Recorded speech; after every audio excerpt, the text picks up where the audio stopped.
Good morning, everybody. Thanks so much for joining us. My name is Laura, and we are here for another Ask The SCSA, which we are doing every Tuesday and Thursday from 9 to 10. So before we get started, I'm just going to introduce who our panelists are today. So maybe first we'll start with Rick. Thanks, Laura. My name is Rick Rieger. I'm the Senior Safety Advisor based out of Regina. I've been with the SCSA for a number of years now. I used to look after the southeast corner of the province, the Estevan, Weyburn, Carlisle, kind of that area. So I know a lot of people from out there and have some good connections with that area of the province. But since the summertime, I've been in this position where I'm more based out of Regina and just kind of help out with the day-to-day operations when it comes to advisory services. And when I have some opportunities, try to help out with the auditing department too. Still have been doing some audits in the last little while too. So that's it from me. Thank you. Thanks, Rick. Byron? Yeah, sounds good. Good morning. Byron Junup, the Acting Senior Program Auditor with the SCSA. I guess I've been with the SCSA for just over 8 years and auditing for a pretty good portion of that time. I was advising at the start and teaching, all that good stuff, based out of Saskatoon. Thanks so much. Lori? Hi, I'm Lori Sins, Program Administrator out of the Regina office. I've been with the SCSA for 10 years. In the Programs Department, we cover Core, C-Core, NCSO, and HSA. So all those questions and concerns can be sent to our department. Okay, awesome. Thanks, Lori. And Cara?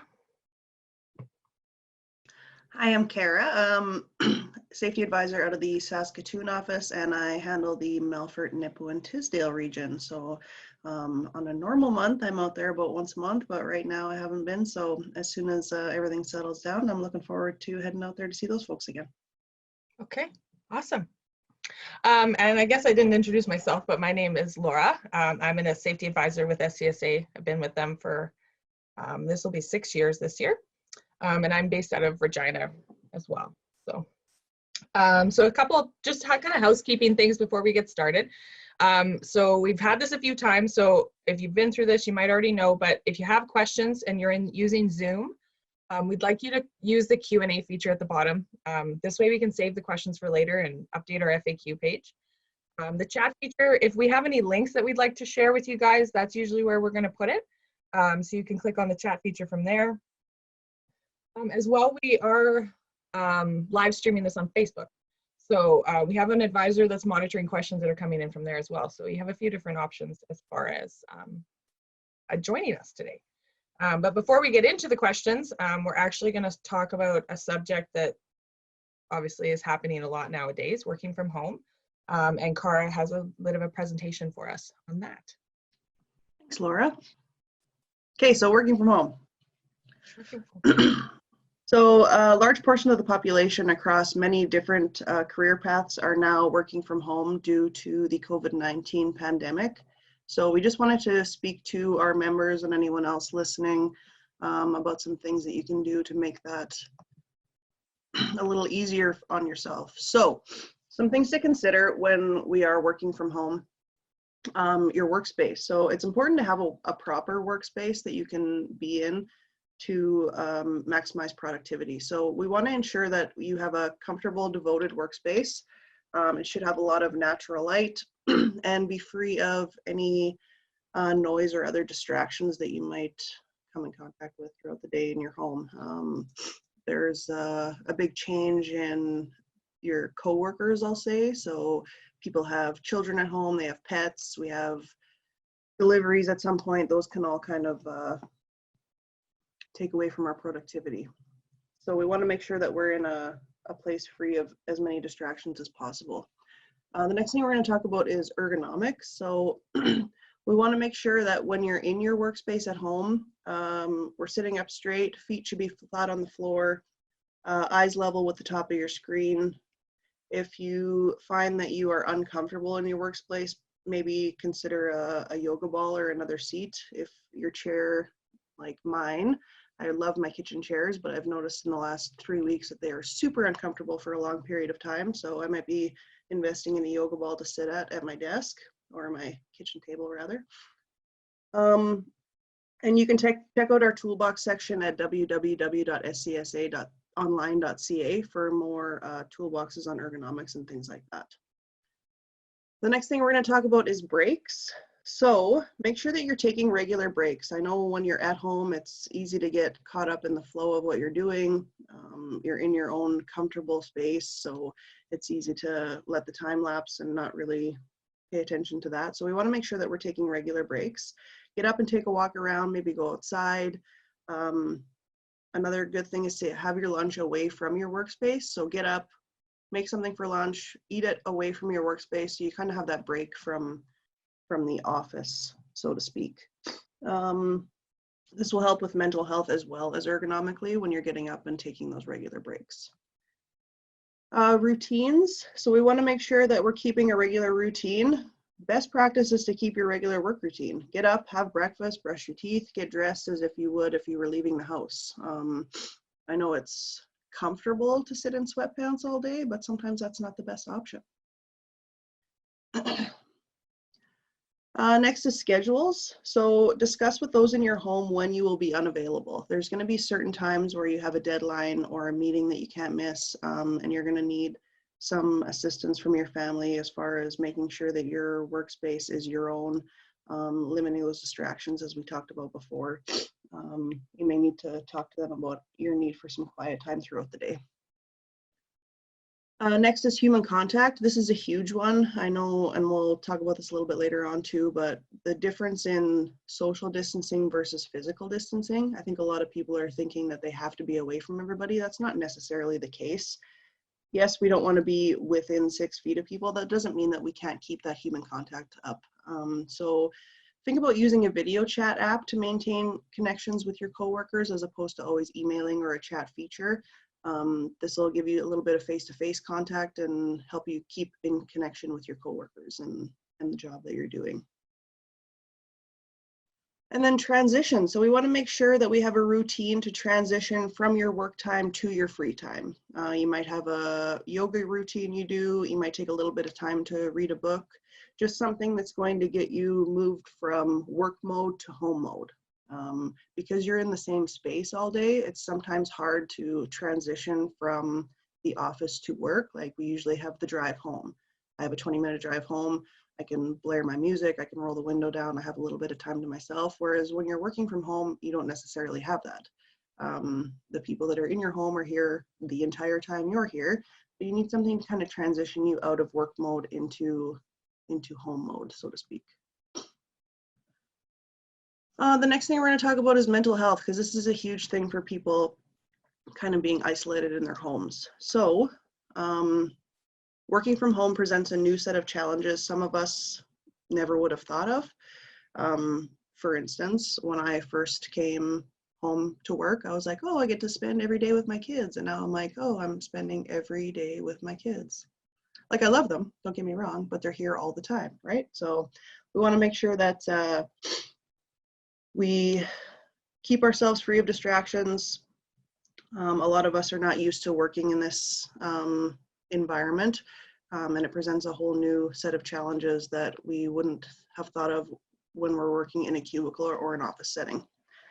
The next thing we want to talk about is social distancing versus physical distancing. Now, in the media, social distancing has caused people to believe that they are and need to remain completely alone.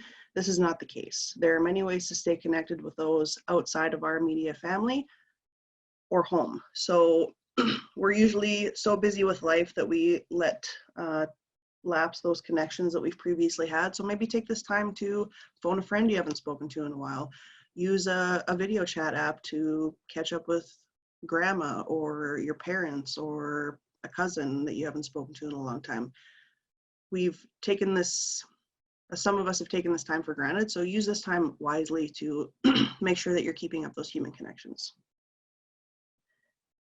And again, use a video chat app to maintain human contact. So just like in your work life, you can use a video chat to keep up with coworkers. same thing here. You can use a video chat app as opposed to phoning a friend to get that face-to-face human connection that you may have been missing. And then the next thing we're going to talk about is quality time versus quantity of time. So spend some really good quality time with your family. You might use this time to learn a new skill. There's lots of different websites out there. YouTube has a bunch of things you can learn to do at home. Go to something like bicyclecards.com and learn a new card game, right? They have lots of different card games on there that you can learn, different age ranges, things like that. So if you want to do something with the kids, maybe you want to teach them how to play crib or something like that, then you can go there and they have all the rules. Again, we've too often taken for granted the time that we have with our loved ones, and now we are blessed with all the time in the world with them. So let's use it properly. The SCSA also has a number of resources to assist people in the areas of mental health and well-being. So I'm going to try to share those. I hope you can see them now. Most of these are on our website under the resources tab or the COVID-19 tab. I'm gonna have somebody post this to the chat so everybody has these links available. And then I think that's it for now. Thanks so much, Kara. That's a really good presentation. I'd like to kind of just expand on that. And I think what you said about scheduling and, you know, putting things kind of in your calendar to do, whether it's breaks and work or even calling your family, is super important. The days can get away from you. I know I'm very guilty of that as well. Thinking now you have all the time in the world and suddenly a whole day's gone by. So that's going to turn into weeks now. So that's really important to take the time, write those lists down, schedule yourself in to make those calls. Okay, awesome. So I guess we'll kind of jump to the questions here. So we do have one actually coming through in the Q&A section. Oh, it looks like a couple actually. So great presentation for working at home as an employee. What should I be considering as an employer about working from home? Does anybody want to take a stab at that one? Hey, Laura, I can add a little bit to that, and then if anyone else has anything that they would like to contribute, they certainly can. When it comes to the employer side of things, specifically what we're dealing with and what I really appreciate is having that communication with the employer, where when this started, this was something that was extremely new for so many people, and it happened at such a quick pace. There was so much that you know, people weren't sure about. There was that uncertainty, that anxiety, what's going on. How are we going to be able to maintain our work while still providing value and services to our members? So there was so much going on in such a relatively short amount of time. What really helped, though, I think, was the communication that we got from our employers. So whether it be from managers or people that are in higher positions within the company, I guess it depends on the size of the companies as well, but that communication where they're asking us how we're doing, and then just enabling us and allowing us to know that, okay, this is a transition time. It's going to take some work. It's going to take some effort.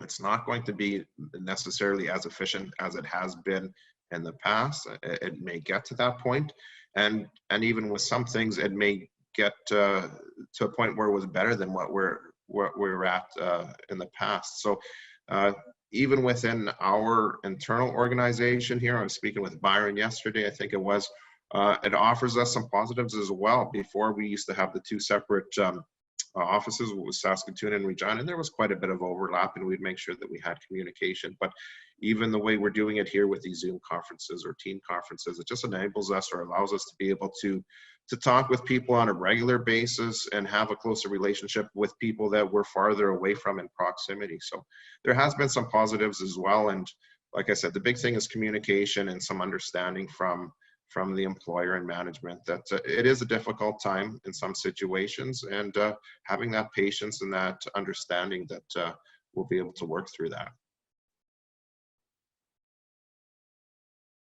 That's a great point, Rick. Does anybody want to add to that? No? Okay, well, we do have a few questions coming in, so we'll kind of just skip ahead then. So this may be for Byron. So I have my C-Corps audit coming up in June. How is the SCSA dealing with audits right now?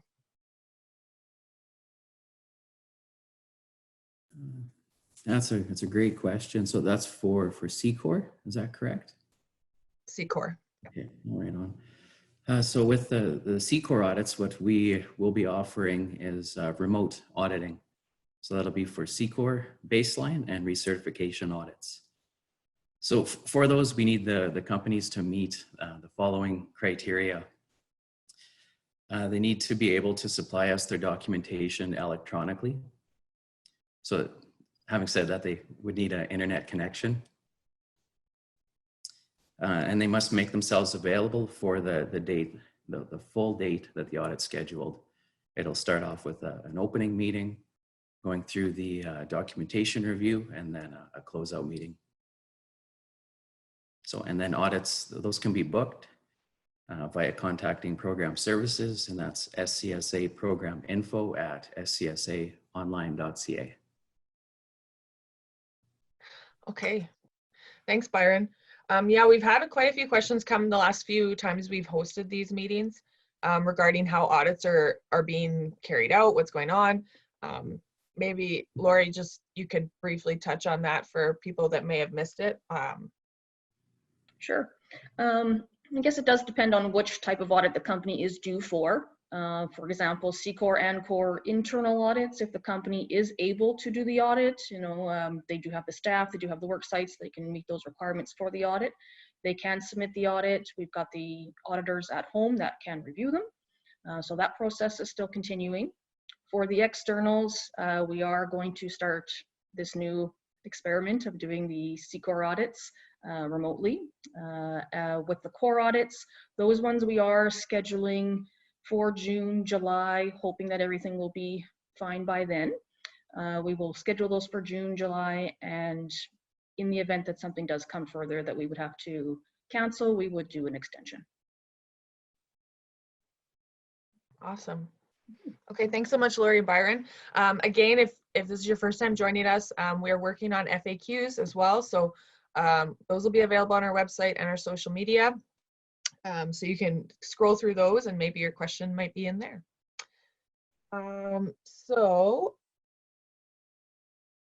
Okay, so we have a few more. So this one's another one about a topic that we've brought up quite a bit, and that's driving in the same vehicle. So we have a delivery team that works in pairs, and are they able to ride in the same vehicle if they are wearing N95 masks?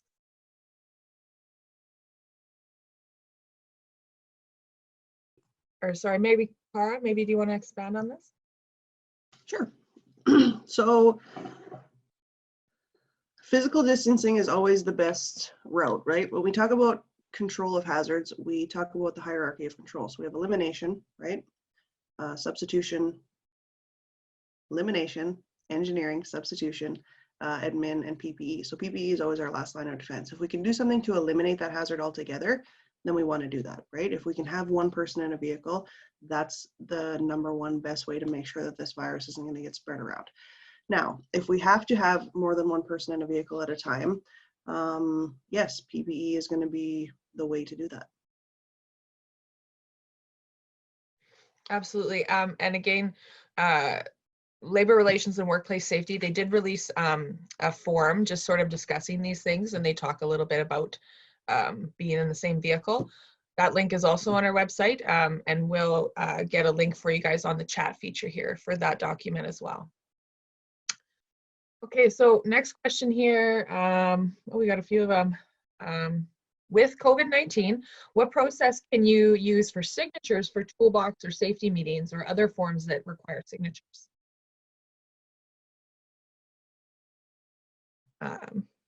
Maybe Rick, want to take this one, or? Yeah, I can. I do see, Byron, did you take your mic off for that? I know we had a little bit of a discussion on that one yesterday. Sorry, I didn't see your mic, Byron. That's okay. I can start, and then if Rick, if you want to add in on it. Actually, this question, pretty common one in industry right now, and it's very relevant and valid. valid concern. Had a conversation earlier, this was this week, and it's with this specific company, what their question was with how their safety management system is working is that it is a paper document for a toolbox talk, for example, and they don't want to hand the piece of paper around the room with a pen, you know, all that contact. So through the conversation, and a lot of it is each company, how it's functioning. So, but where this ended up is that if they added on their form a supervisor signature stating that I'm verifying that the following people were in attendance, so that they can just print the people's attending and then sign off verifying that they were all there.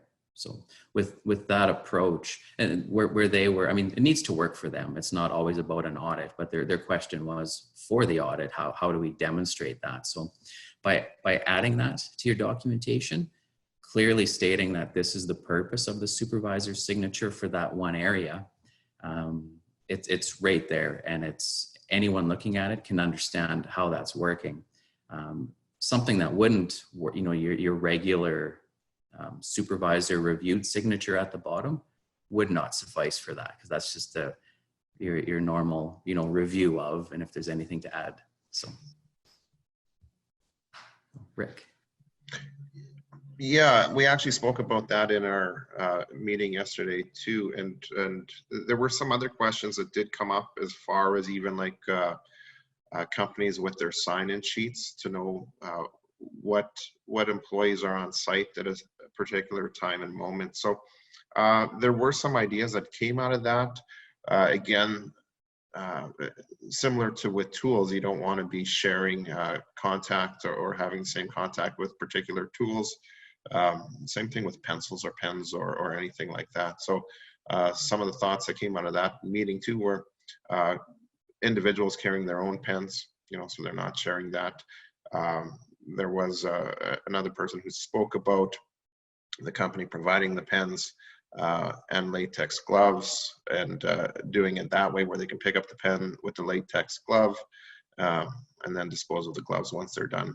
And then that pen is theirs to keep on their person. So a few different ways. There was even another person that was going to reach out to some of the companies and see how they're doing it. That was just yesterday's meeting. So when that advisor gets some information available, we'll share that too with other people as well. So a lot of this period, again, it's a bit of trying to figure out what's the best system to use for your company, for your people. So this is a great way to share ideas too. So if people have strategies that are working for them, it just seems like this is a time where people are looking for support from other people. And if anyone or any companies have good strategies or techniques that are working for them, if they can share them and pass them along, whether it be to other companies or to us so that we can pass them along to other companies, it's much appreciated. Absolutely. Great answer. Thank you, Rick. Okay, so gotta keep track. We got quite a few questions coming in. So here's another programs question. So maybe Laura, you can touch on this. I have a lot of free time now and have finished all the courses for my NCSO designation. Can I still write the exam? How do I do that? Yes, if all classes are finished, we would like you to just touch base with our programs department, make sure you do qualify. And our partnership with SAS Poly, they have released the remote proctoring. So the student could take the exam at home on their computer, as long as their computer meets the technical requirements, such as the webcam and things like that. Okay, awesome. Thanks so much, Lori. Okay, so, okay. So should my employees be filling out inspections, emergency procedures, etc., while working from home?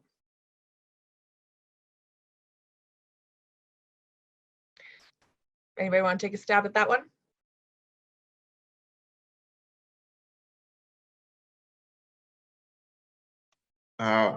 I can take a stab at it.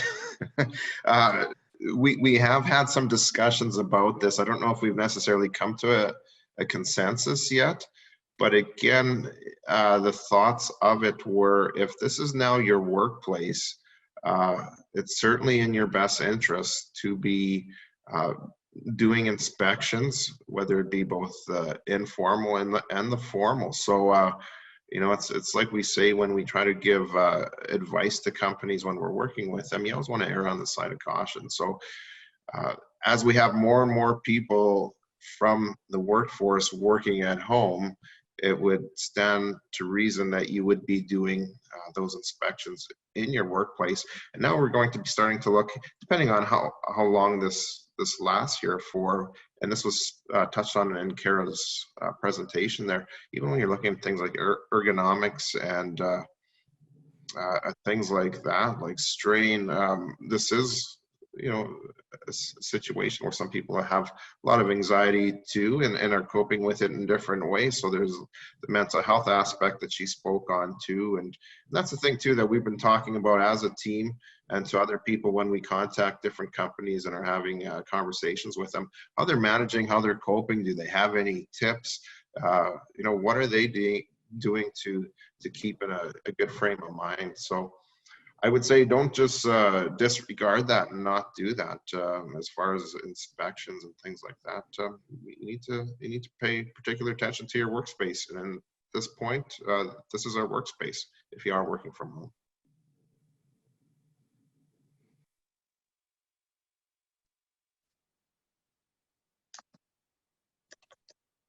You're muted, Laura. Unmute. Maybe Byron, I'm just thinking maybe you could expand a little bit on how that'll apply, like working from home and in the audit. Sure. From an audit perspective, that's a difficult one to answer, to be honest. But when you're looking at, you know, the value of the ongoing process, whether you're doing a hazard assessment, the frequency could be at a little bit lesser amount, but as Rick suggested, looking at ergonomics, definitely.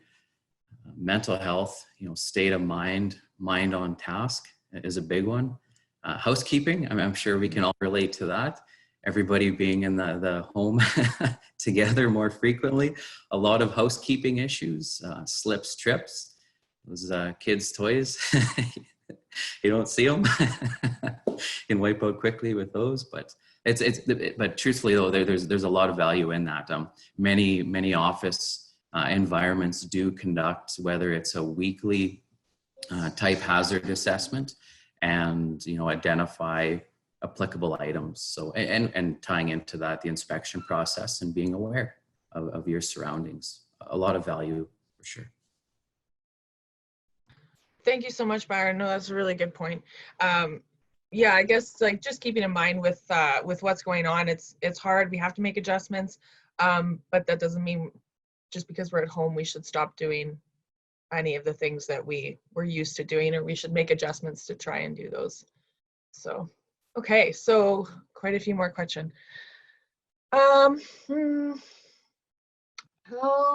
Okay, so here's one about your occupational health committee. So how do you recommend that I conduct my OHC meetings when I have most of my employees working from home? So we did touch on this a little bit, so maybe somebody could give them a little explanation on that. I'll jump in. So I think, just like we brought up in the working from home, I think a video meeting would be sufficient, something like this. One person handles the documentation, signs in for everybody, and then just keeps track of everything. That way everybody's included. Again, you have that face-to-face human contact that we're all looking for, and everything's compliant. Thanks so much, Kara. Yeah, so again, this stuff can still happen. Find ways to do it, whether it's on the phone or video chat. If you need some help or some options, advisors are here as well, so you can always contact us. So I have another audit question. So again, about postponing the audit. If my audit is postponed several months, how does that affect my anniversary date for core? Maybe I'll get. I can answer more on the certificate side or the anniversary dates. Yes, so if the audit is extended at the moment, once that successful external audit happens, that certificate would have a new anniversary date as of the month that the audit was conducted in. So for that next 3-year cycle, they would have a new date. As far as your internal audits though, you can do them early. We do send reminder packages well in advance on those internal years. So you are welcome to do them early to kind of get yourself back to that pocket of the date that you were previously in, if that's the best time for you. And then as far as the external year, we've already got a plan in place for 2023 that we would contact those companies ahead of time and offer them an earlier date if you'd like to get back to the month that you were previously in. So that'll work as far as the externals 3 years from now.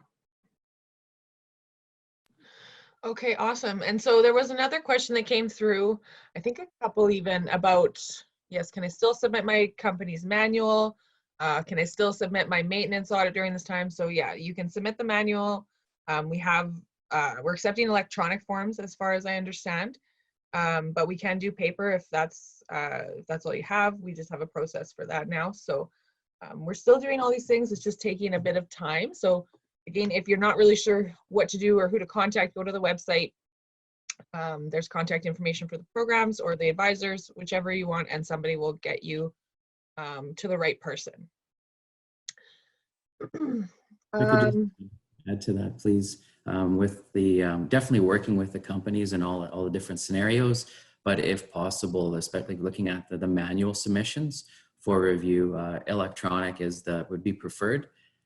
It's definitely best practice in these times. However, if hard copy is your only means, we can definitely work with that. So. Okay, thanks so much, Byron. So here's a really good one.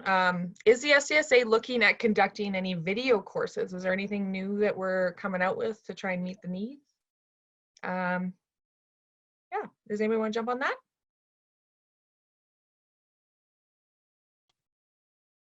I can speak a little bit on that. That's more of a training department area. But there are a few things in development right now. And even as far as advisory services, we've done a few things in the past here where I think we have opportunities to continue that virtually. I was just thinking about it as far as even Toolbox talks. So we have a vast collection of Toolbox talks on our website that often companies utilize. And then in the past, a lot of times they've asked us to come out in person to be able to deliver these Toolbox talks. We have actually done some too, where we've done the Toolbox talk and it's expanded into a little bit of almost a training session where it comes to maybe something like the inspection of basic PPE. Sometimes that's an area where companies have some difficulty as far as like, how do they show their due diligence or prove that they're doing that when it comes time for their inspections, and how does that relate to audits? And it's one of those things that's often overlooked, and they need some assistance with that. So we've come out and we've done a Toolbox talk on PPE, inspections of PPE, and then even done, kind of a walkthrough with them. What are the components? How do you look through those components, ensure the PPE is sufficient and doing what it needs to be doing? And then how do you document those inspections properly too? So it almost becomes a little bit of a training piece. And that would be something that as advisory services, as advisors, that we could still do within or for companies. So we could do it virtually. This would be a great way to do it this way. And if companies are able to do that, if they have the means to do that, the screens and that sort of thing, if social or physical distancing is possible, great. If not, this even gives the ability to record the session. So even if it's a matter of individuals watching it at different times, they would have that opportunity as well. Awesome, thanks, Rick. Does anybody want to add to anything to that? No, okay, so we will move on here. So, okay, so I work in home repair. So is there a procedure for going in and out of several different houses in a day? Procedures both for me and for the homeowner. Does anyone want to take a stab at that?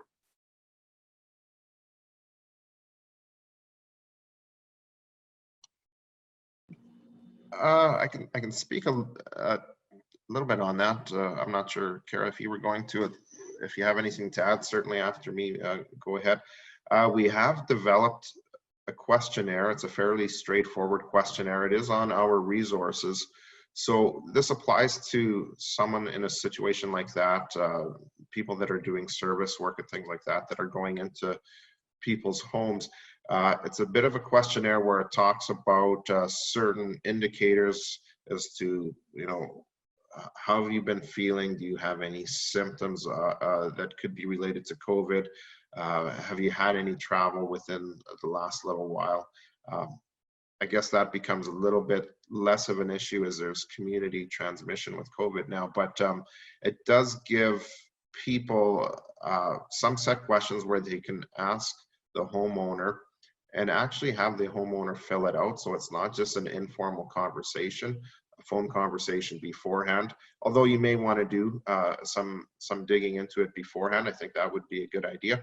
But then at least you have that documentation where I think someone we found, or you typically find that people are more inclined, if they're going to sign a piece of paper with their signature, they may be more inclined to be more forthcoming with information. So it's a form or a document that could be helpful. And then as far as procedures, what you're doing when you go in and out, I think it would be very similar to when you're talking about any kind of communicable diseases or universal precautions. You almost have to take that approach that anyone could be a potential carrier of the virus. So you don't want to let down your guard in any way. You always want to be maintaining proper distancing and really good hygiene conditions and practices. So there's a whole, it does make things a little bit more difficult, a little more time consuming now, or quite a bit more time consuming, but that's just the state of where we're at right now. Mute.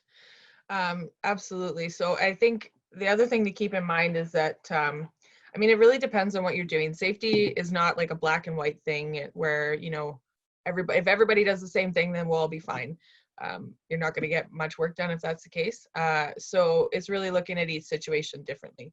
Are you working, you know, inside the house, maybe in areas that are, you know, higher traffic, like bathrooms or kitchens, or are you working in somebody's yard or in their garage, right? So there's all those things to take in mind, to keep in mind rather, when you're going to go into somebody's house and perform any work. But again, we're still here. So if you have questions that are really specific to your line of work and you need some help or just some advice on what to do, you can always call the advisors here and we will do our best. Just to that as well, a lot of those procedures definitely would be best suited written by the company.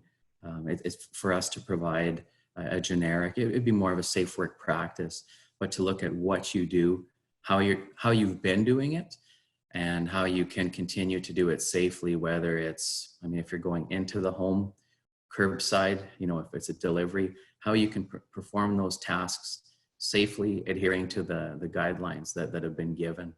And within those procedures, the PPE requirements, and again, best written by the companies, the workers performing that work, I would suggest.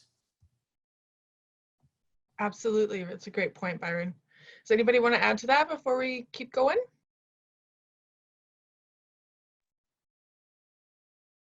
Okay, so we have a question here from Jolise. I have changed my inspection form to include some COVID-19 elements. How would I be able to get your opinion if it is missing items, or should I keep the COVID-19 documents separate? Does anybody want to take a stab at it? Sure, I can jump on that. As Laura said, the advisors and actually everyone with the SCSA are working from home, so we are more than happy to work with you on whatever you have. If you need to scan a document to an advisor, we can definitely look it over for you. And it's going to be specific to your company again. So if you feel that you put them together and it's working for you and it encompasses everything that you need, then that's absolutely fine. If you feel like you would prefer to have 2 documents, entirely up to you. But again, call the SCSA, get hooked up with an advisor, and we are more than happy to help with whatever you need. Okay, awesome. Thanks so much, Cara. Okay, so will the SCSA be looking at holding virtual regional safety committee meetings? Maybe Rick can answer that. Sure, yeah. We have had discussions, and we have been keeping in contact with our chairs, with our vice chairs, and members within the different regions. So that's definitely something we're looking at doing, and there has been there has been the committees already that have said yes, they want to do it, and we're just looking at a way to do it, whether it be with Teams or whether it be with Zoom. But again, this topic keeps coming up as far as like companies trying to help each other out and providing support to different people in different companies. And the regional safety committees are a great way to do that. So even if you've attended in the past, I know here in Regina, speaking with our chairperson there, she's very much in favor of trying to do something at this point. And her thoughts were even that it might be we may have better attendance during this meeting that we have in the past, based on people just wanting to hear what other people are doing and how are they coping through this time. Do they have any strategies? Do they have any tips? And how are they managing? So I think it's really a valuable avenue or way that we can do that at this point. And I see no reason why we wouldn't do that. So if there are people out there that are in regions that have gone to these regional safety committees previously, if they want to contact their assigned advisor, let them know that they're interested in doing this, please let them know. We probably would need to have some flexibility around what the previous dates were, so there may be a little bit of wiggle room when it comes to that. But those were scheduled to start in April here. I know Regina's was scheduled for the 23rd of April. I think that's a Thursday. So we still have a little bit of time with that one. But it's kind of around that April, May for most regions. So contact your advisor. If you don't know who your advisor is that's assigned to your region, contact us and we'll make sure that we get that straightened out. But that's definitely something that we're looking at doing, and I think it would have a lot of value at this time. 100%. Thank you so much, Rick. That's a really great question. We are going to be doing everything we can to just stay in touch. So another question that came up that's sort of similar to that as well was, will the SCSA look at conducting virtual demos for companies? And at this point, I think we're more or less open to anything. There's going to be some limitations, but the best answer for that is just to call us, contact us, tell us what you need, and we'll do our best to figure something out for you. As long as someone's got an internet connection and a computer, we can pretty much do it all. So now I have another one that's a couple people have asked about this, different kind of scenarios coming up. So basically it sounds like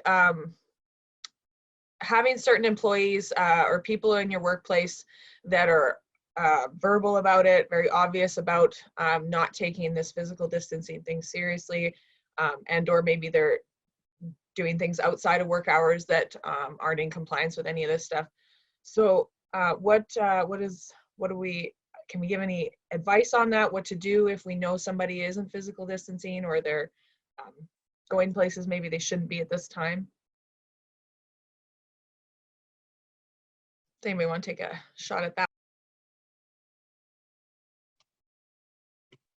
I think that's a really good question. I think that is a difficult one to answer because there could be a lot of different factors or variables to that one. What I have heard of some companies doing, and this sounds quite reasonable to me, is that they would take that person aside. It's something that you would do on a one-to-one basis, and just be straight with them, let them know what they've been hearing, what they've been seeing, and how that's affecting the others within the company, how it's affecting morale, and approaching it that way just relating to people and just letting them know and being honest and direct with them. I think just with everything going on, and this came up at another one of those webinars too, somewhat related, but almost on the other end, where an individual was asking, what if management isn't taking it serious at this point?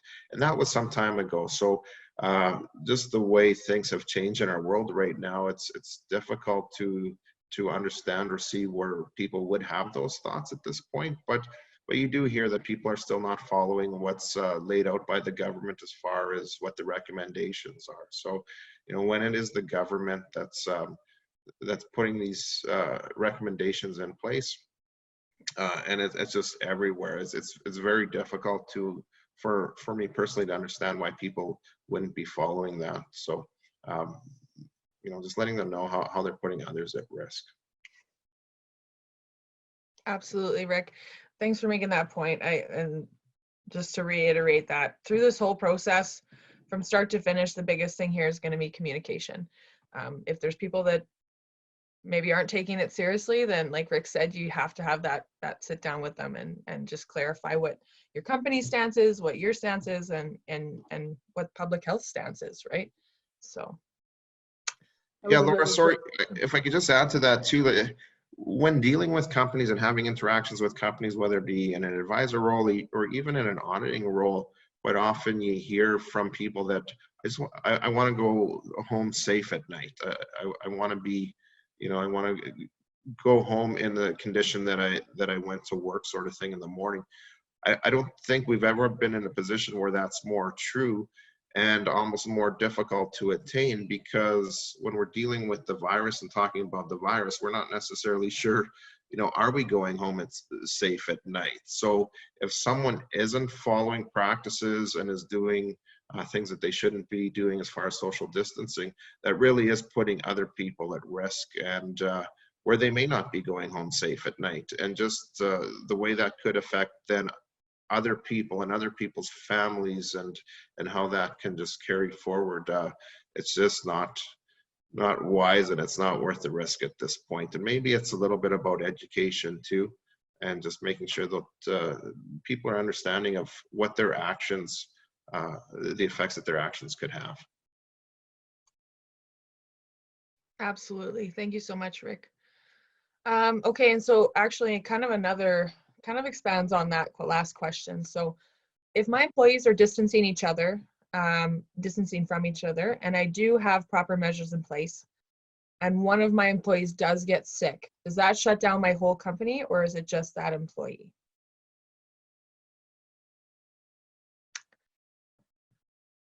Any tips for this person and what to do? That's another very good question, another difficult question. I'm not sure if we can accurately answer that at this point. That might be more of a question that's you would need to get some health professionals involved in that, and to see what their recommendations are. There has been instances, like with certain grocery stores, that those are shut down with employees testing positive for COVID, but when it comes to work sites, I don't feel comfortable answering that at this point without having, the proper health authorities weighing in on that. Mm-hmm. No, that is a really great question though. And I think what people should really keep in mind is that if somebody is sick with COVID-19, the public health agencies have a process in place for that. And so if that person goes through the process and gets tested, and that's all part of the public sort of health record, and public health will follow up with that person's I can't think of the term now, but just where they've been and what they've done and who they may or may not have been in contact with. So I think that's important to keep in mind, that if someone is sick, there is that public health process that they're going to go through anyway. And then that they'll let you guys know exactly what needs to happen on your job site or in your workplace. As you just mentioned too, and part of that would be contacting 811. Yes, absolutely, 811. Good point, Byron. Thank you. So we only have about 10 minutes left, so I'm going to try and get through as many as we can. So here's a good core question, Lori, so maybe you can jump in. I'm looking at signing up my company for core, but classes aren't being offered right now. Should I hold off on core for now? That's an option. If you are needing a letter for any type of bids that you'd like to do, you can register now. We're taking registrations. That letter you can use for bidding purposes. If you are okay waiting, that's an option as well. Yeah, there's lots of options available. Courses, we don't have anything online right now. I think our training department is working on that. So if core courses become available online, that will obviously be on our website and social media to let you guys know. So I am a small construction company with a reduced workforce due to COVID-19. Some of my employees are now working alone. Is there anyone available to help me at this time to develop a working alone policy and procedure? Maybe Kara can hop in on that. Absolutely. So yeah, call the office in Regina, go on our website. We have under the contact us portion, I believe if you click on an advisor's name, it will directly send them an email. So if you know of an advisor that you had previous training with, has been on site, that you like working with, you can go that option. If not, if you want to just call the office, they will randomly assign you to someone in the team, and then we can help you with whatever you need, procedures, practices. We have a number of resources that we're willing to share with our members. Thanks so much, Kara. And Kara, this is sort of a question for you, that will the work at home presentation that you guys posted be on the website? Can I use this as a work from home orientation for my employees? I'm sure communications will have something online shortly. And yeah, as far as I know, our members are more than welcome to use whatever resources we have to offer for them. Yes, absolutely. Basically, we share everything. There's really not a whole lot we wouldn't share with our members. So the only thing I would think about developing a work from home orientation for your company is just to contact the advisors, and we'll help you make it a little bit more specific to your company, because that presentation was obviously kind of generic for everyone who might be watching today. So I definitely encourage you, if you don't already have an advisor, to get a hold of us and we will get you one. Lori, there's a good one here for proficiencies for LSE. Are we still accepting them? Can we still submit them? Yes, training department can still review those as well. There is a specific email for those, which would be on the forms that the student is filling out, but it's LSE proficiency at scsaonline.ca. Okay, awesome. Okay, so let's see what else we got. So I know we just got an update from ISNet World regarding this, so maybe Lori, you can expand on it, but my ISNet requires core and my external audit is coming due. Do we have something in place to deal with this? So yes, if the company's external audit is coming up and it's unable to be conducted, we would give an extension. We would issue the company an audit pending letter, and our manager, Kelly, has already been in touch with ISN, and they are also doing a extension process for the Saskatchewan companies, so they would accept that extension letter from the SCSA. Okay, awesome. So definitely there's options available, and we will do everything we can to help you. Okay, so I have a couple here regarding texts and emails. So can texts or emails be considered signatures in regards to acknowledging things such as orientations, toolbox talks, and such?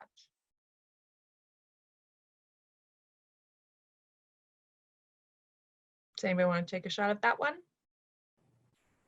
Sorry, Laura, I missed that. Can you repeat it? And you're muted. Can texts and emails be considered signatures in regards to acknowledging orientations, toolbox talks, or any other documentation?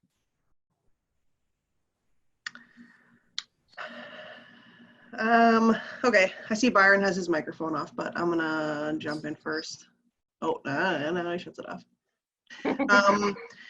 This is this is an unprecedented time.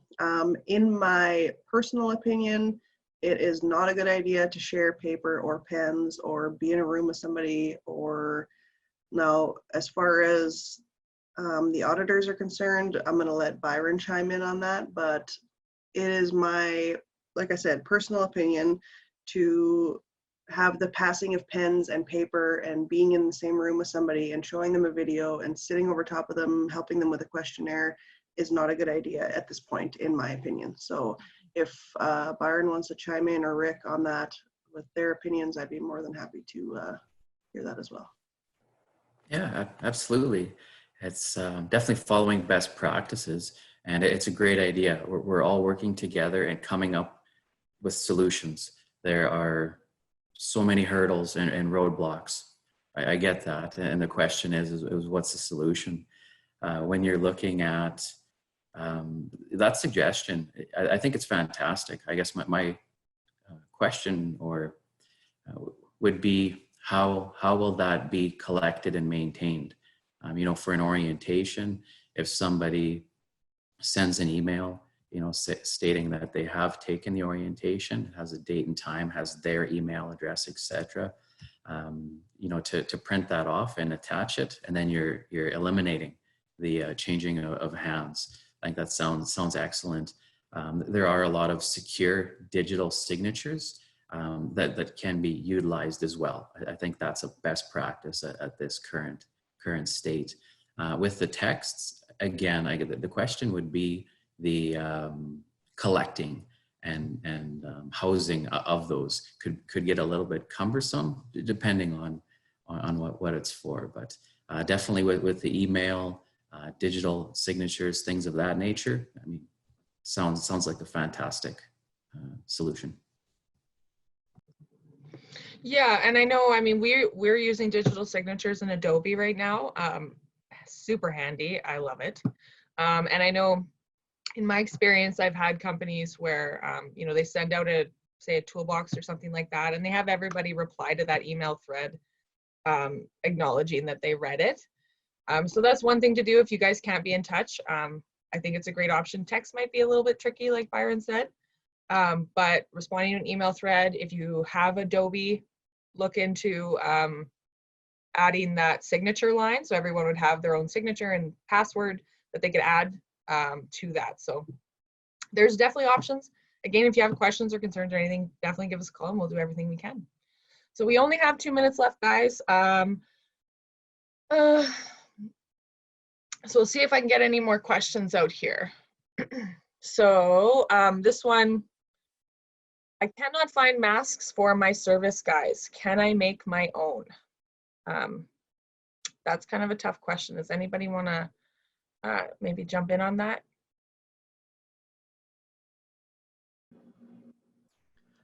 Sure, I will. So there's a lot of conflicting information out there.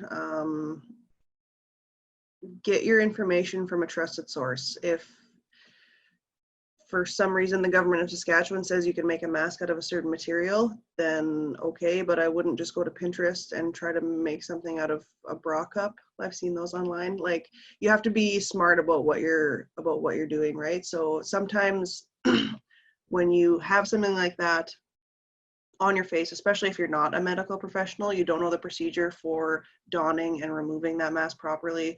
Are you going to be adjusting it all the time? In which case you're touching your face constantly anyway. So go to a trusted website. If the government of Canada, the government of Saskatchewan, the World Health Organization says that you can make a mask out of a certain material, then I would trust that. But other than that, I would not.